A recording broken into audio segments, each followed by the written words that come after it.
Kembali di Indonesia Business Forum, saya mau lanjut Pak Geri. Kira-kira komponen apa saja yang bisa dipangkas untuk menekan harga tiket pesawat domestik ini? Ya, komponen dipangkas sebenarnya banyak ya, kecil-kecil bisa kita pangkas. Cuman kalau saya kembali lagi, yang kita cari apa? Ya, ini kan berdasarkan permintaan harga bisa murah seperti dulu. Ya, murah seperti dulu tuh kayak kapan? Ya, murah seperti dulu kayak tahun 2017. Ya, terbang 1 jam kita bayar 400.000. Tidak sejauh itulah, mungkin Ya. beberapa bulan yang lalu kan juga harganya lebih rendah. Tapi tetap kalau kita kalau kita baca di sosial media dan lain, mereka selalu compare dengan periode 2017. Dia di mana 1 jam terbang mereka bayar 400.000. Waktu dulu biayanya itu 350.000 sampai 380.000 per kursi tersedia per jam. Sekarang dengan kurs lari entah kemana, harga after entah lari kemana gara-gara perang di mana-mana.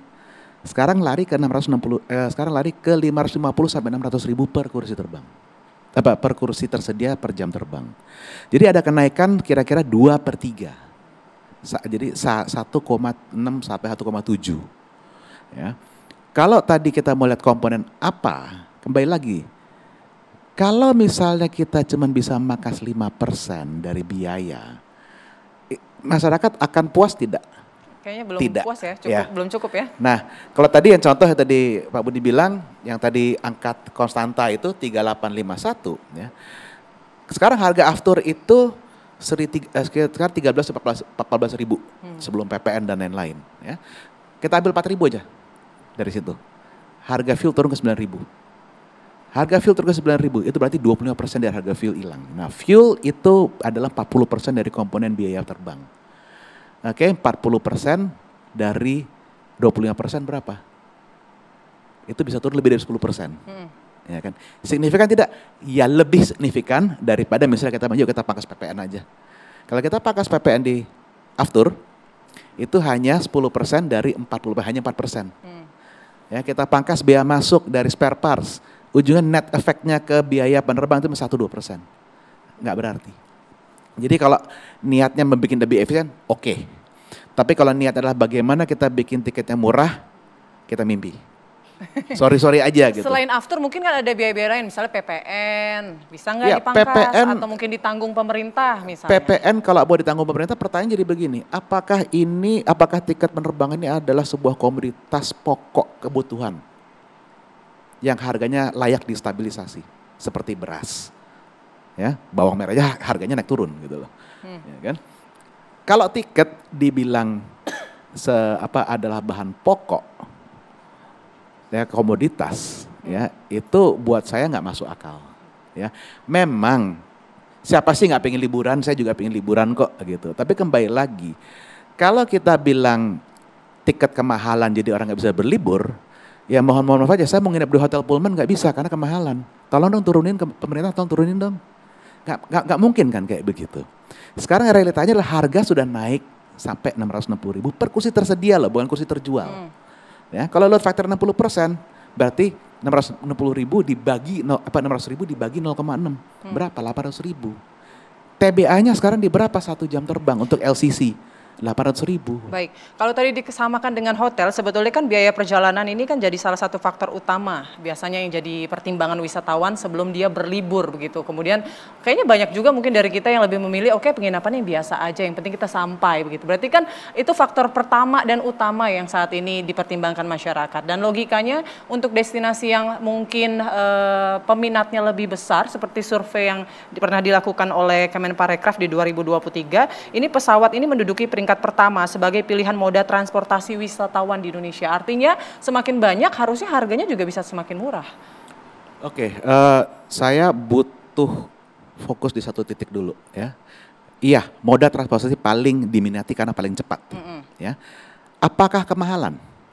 Survei dari Asosiasi Pengguna Jasa Angkutan Penerbangan Indonesia di bulan yang dirilis di Februari kalau tidak salah. Ya, Januari Februari, resultnya adalah 77% dari penumpang yang sudah beli tiket, yang sudah mau naik pesawat, menganggap tiketnya harganya wajar. Tapi Pak Luhut saja sudah mensoroti ini harganya mahal. Kalau Pak Luhut bilang harga tiket kita nomor 2 paling mahal di dunia, Kemarin media nanya ke saya, Pak bener nggak segini? Gampang solusinya, buka online travel agent, kita compare harga tiket di segmen ada jarak yang sama, dan sorry kita bukan nomor 2 paling mahal, lebih dari nomor 10 kali mungkin. Yang lebih mahal dari kita untuk segmen yang sama, lebih banyak negaranya. Sebenarnya kita, gini, di dunia ini ongkos biaya penerbangan tuh nggak jauh beda. Ya, jadi kalau saya bilang ongkos biaya penerbangan kita adalah misalnya 550 sampai 600 ribu per kursi tersedia per jam terbang, negara yang paling mahal untuk LCC paling 600 ribu, 700 ribu. Kalau negara gaji tinggi sekali mungkin 800 ribu. Ya. Jadi apakah wajar kita dibilang nomor 2 paling mahal? Saya bilang enggak. Dasarnya apa dulu? Gitu. Kita jangan terlena dengan melihat luar negeri yang pakai free pricing, di mana pada saat low season itu murah banget, ya. Tapi begitu rame, harganya mahal, pakai banget. Di mana kalau di Indonesia, lagi ramai harganya tidak mahal banget, tapi kalau lagi sepi, low season, tidak murah banget. Kita sebagai bangsa Indonesia, kita harus pilih, kita mau yang mana sebenarnya. Kita mau seperti luar negeri, atau mau seperti sekarang di Indonesia. Sayangnya begitu, kalau misalnya saya tanyakan di media sosial, jawabannya apa? Pak, kita maunya kalau lagi low season kayak di luar negeri, tapi kalau peak season kayak di Indonesia. Ya nggak bisa, itu namanya minta eranya bangkrut. Baik, lalu sejauh mana kira-kira pengaruhnya terhadap industri pariwisata? Ini kayaknya minat masyarakat untuk berlibur di Indonesia ini menurun nggak sih sebenarnya, Bu? Tidak menurun, tetap tinggi ya keinginan untuk berwisata, tapi betul tadi dibilang salah satu menjadi konsideran itu adalah tiket gitu ya. Tapi banyak cara sih sekarang selain bundling tadi juga kita bekerja sama dengan pemerintah daerah juga untuk membuka rute-rute baru gitu. Karena pemerintah daerah kan lagi getol juga nih wisata, jadi mereka bilang kok nggak ada pesawat ke sini gitu ya. Karena tahun lalu saja ada sekitar 120 juta minat orang naik pesawat tapi yang tersedia hanya 80 juta gitu. Jadi ada gap di sana, artinya tinggi gitu ya. Jadi sekarang kita oke, kalau daerahnya belum ada pesawat yang ke sana atau belum rutin gitu reguler, mari kita bersama-sama bekerja sama gitu. Kadang-kadang daerah pun memberikan insentif sehingga ada membuka arah ke sana begitu. Jadi kami sih berharap dengan harga atau rame-rame sekarang ini tidak menurunkan minat untuk orang berwisata di Indonesia atau berwisata secara umum ya. Karena kita tetap membutuhkan dan kita punya target nih. Tinggi sekali targetnya untuk tahun ini 1,5 miliar orang berpergian atau movementnya di dalam negeri gitu. Jadi antar kabupaten gitu kan ya, itu ada perhitungan tersendiri. Jadi kita tetap ingin jadi tadi dibilang harga tinggi itu relatif gitu ya. Baik. Mungkin ya. Catatan dari Kemenparekraf sendiri targetnya sudah tercatat sampai berapa ini?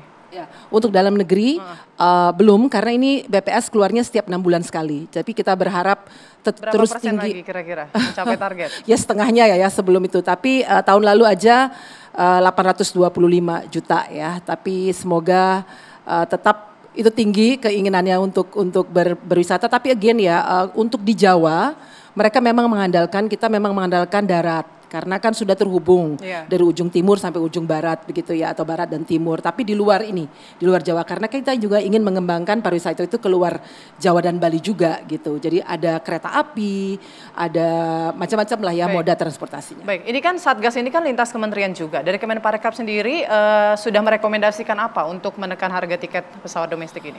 Kalau kami menekankan pada berwisata di Indonesia itu tetap menumbuhkan keinginan atau minat orang Indonesia dengan kampanye-kampanye yang kita lakukan. Karena ini kan di luar wewenang Kementerian Pariwisata ya, kita mempromosikannya, bekerja untuk membangun destinasi wisata, atraksi, bekerja sama dengan para stakeholders gitu. Lebih pada itu. Jadi kita menunggu semoga apa yang kita Satgas ini lakukan bisa menurunkan harga sehingga bisa meningkatkan minat kembali, lebih banyak lagi orang berwisata. Oke, targetnya kira-kira bisa turun berapa nih Bu Made? Mungkin target bapak-bapak inilah yang punya untuk itu. Kita Oke, kalau gitu langsung nanti ya. Tapi usai jeda ya Pak Bayu dijawab ya. Kira-kira ini targetnya bisa turun ke berapa dan komponen apa saja yang bisa dipangkas kalau dari Inaka? Usai jeda berikut Indonesia Business Forum akan kembali sesaat lagi.